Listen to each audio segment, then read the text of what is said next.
If you Google foods to unclog arteries, you're gonna get like 1,000 different answers. One article tells you to eat more fish and berries. Another says go full Mediterranean. Then you got the carnivore people saying plants are basically toxic. And don't even get me started on the keto influencers screaming about seed oils. But here's what really gets me, that heart-healthy yogurt sitting in your fridge right now? The granola bar you think is helping? That zero sugar drink you switched to? Yeah, they're actually making things worse. Good news, though. There are 3 foods at any Walmart, costs less than $5, that drop cholesterol by 35%. And one specific workout that actually shrinks the plaque in 6 months. Let me show you what the research actually says. Now, before we jump into the foods, you gotta understand how plaque actually forms. Because if you get this, you'll know exactly why certain foods work and others don't. So here's the thing, plaque isn't just about high cholesterol. It's not just sugar or blood pressure either. It's way more complicated than that. What happens is you get damage to the lining of your blood vessels. Think of it like scratches on the inside of a pipe. Then these LDL particles, the ones carrying something called ApoB, they slip through those damaged spots and get stuck in the vessel wall. Once they're in there, they start getting oxidized. Basically they go rancid. And that's when your immune system freaks out and sends in white blood cells to fix the problem. Instead of fixing it, they just make the plaque bigger. And the more inflammation you got, the worse this cycle gets. So the foods we're gonna talk about? They need to hit all of these steps. Lowering ApoB calms down inflammation, protects the blood vessel lining, and stop that oxidation process. So I spent the last couple of weeks going through every major study that came out in 2024 and 2025. We're talking Cleveland Clinic, American Heart Association, stuff published in the Lancet. I wanted to see what actually has real evidence behind it, not just good marketing. Alright, first up, oatmeal and beans. I know, sounds boring as hell. But stay with me because the numbers on this are actually insane.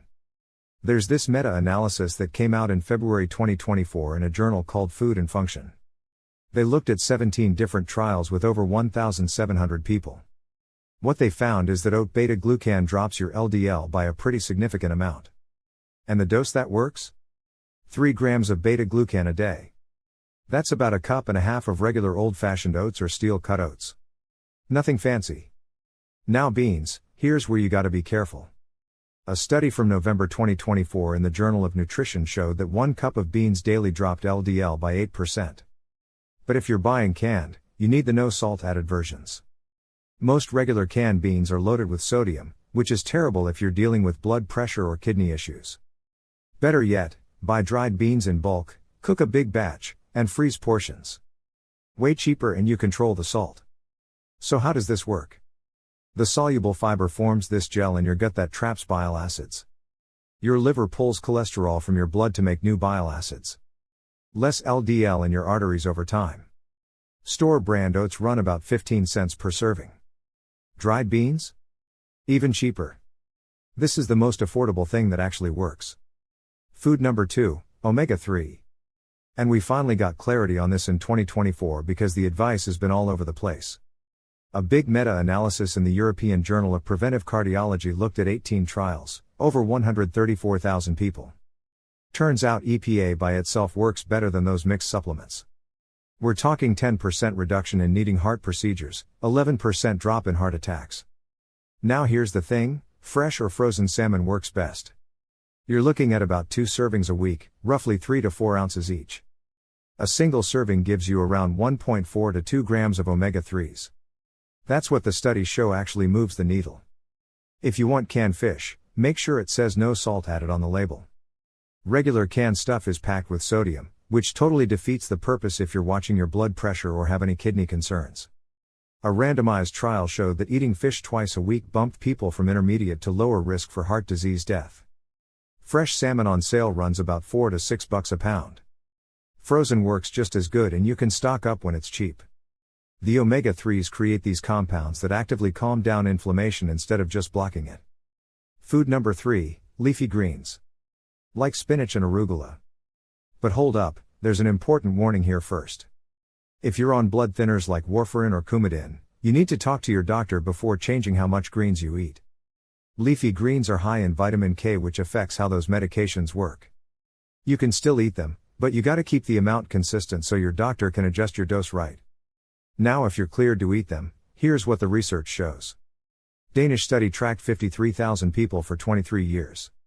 The ones eating just 1 cup of nitrate-rich vegetables daily had 12 to 26% lower heart disease risk. The way it works is pretty cool. Nitrates in spinach, arugula, and beets convert to nitric oxide in your body. That relaxes your blood vessels, drops blood pressure, and stops platelets from clumping together. 1 cup of raw greens daily. That's it. And skip the mouthwash, it kills the bacteria in your mouth that you actually need to convert those nitrates. Food number 4, berries. And this is actually good news if you're watching your blood sugar, because berries are one of the safer fruits for diabetics.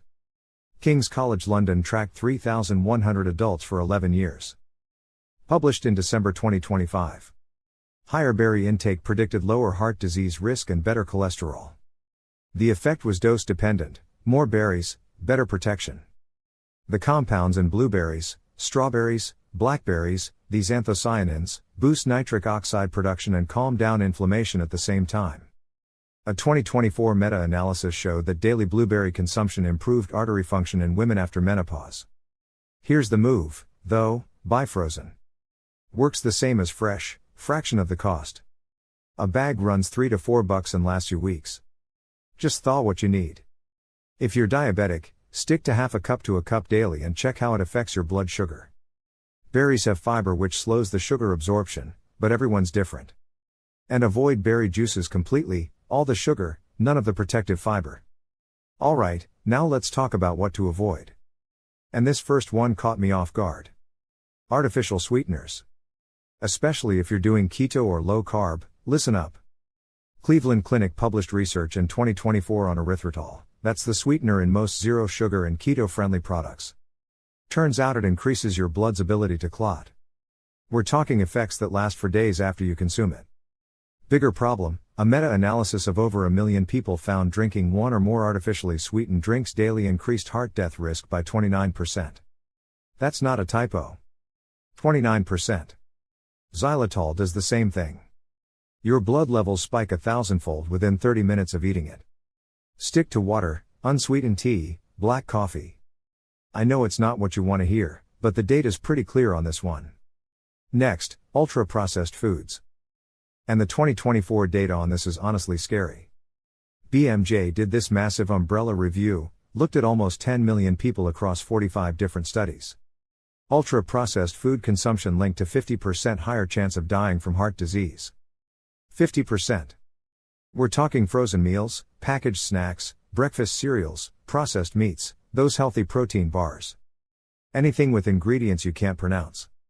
A Lancet study followed over 200,000 Americans for up to 32 years. Every 10% increase in ultra-processed foods meant almost 2% higher heart disease risk. But here's what really got my attention: New England Journal of Medicine found microplastics inside the actual plaque in people's arteries. The ones with plastics in their plaque?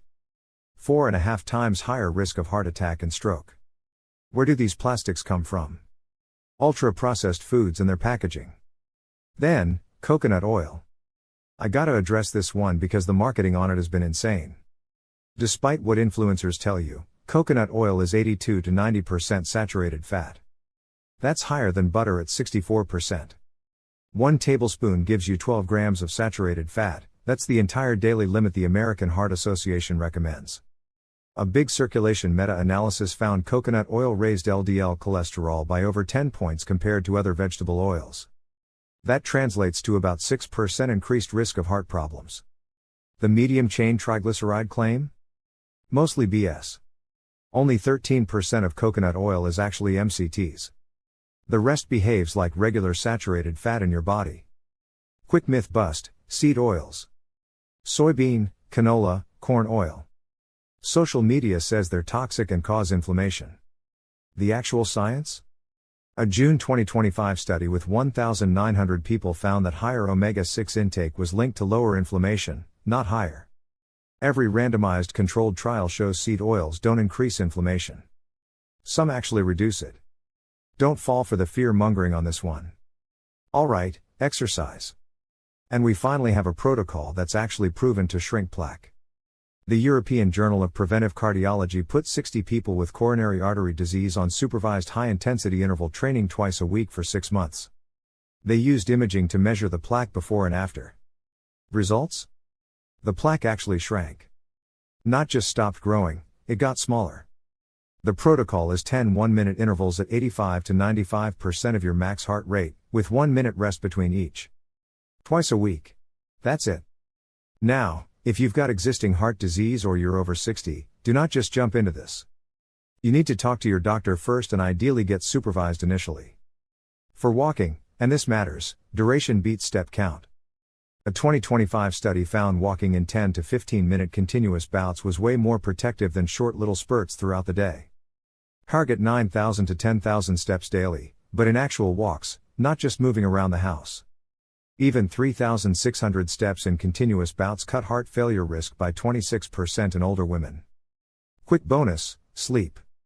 The American Heart Association added this to their cardiovascular health metrics in 2024 for a reason. Turns out sleep regularity matters more than just duration. Going to bed and waking up at consistent times predicts heart health better than total hours slept. Sweet spot is still 7 to 9 hours. Less than 7 hours of sleep increases heart disease risk by almost 50%. More than 9 also bumps up risk. If you snore loudly or stop breathing at night, get that checked. Sleep apnea affects up to 80% of people with heart problems. So putting this all together into a daily plan that won't break the bank. Breakfast, 1.5 cups of oatmeal with some walnuts. Gets you that beta-glucan. About $1.50. Lunch, big salad with a cup of beans, spinach or arugula, drizzle of olive oil. $2. Dinner, vegetables, 1/2 cup lentils, and that salmon or fish twice a week. Around $3. Add in a cup of frozen berries and some green tea throughout the day. Another $1. The whole thing runs you under $8 a day. And based on the portfolio diet trials, you're looking at 20 to 35% LDL reduction when you stick with it. Disclaimer. Now quick disclaimer before we continue, I'm not your doctor. Everything I'm sharing here is based on published research, but your situation is unique. Especially if you're on medications like blood thinners, have kidney disease, diabetes, or any heart condition, talk to your doctor before making changes. What works in studies might need adjusting for you specifically. This is education, not medical advice. So there you have it. 3 foods under $5: oats, beans, fish, greens, berries. 1 exercise protocol that actually shrinks plaque. And the stuff to avoid: artificial sweeteners, ultra-processed junk, coconut oil hype. The evidence is pretty clear at this point. Stick to real food, move your body, get consistent sleep. If this was helpful, hit that like button and subscribe for more research breakdowns like this.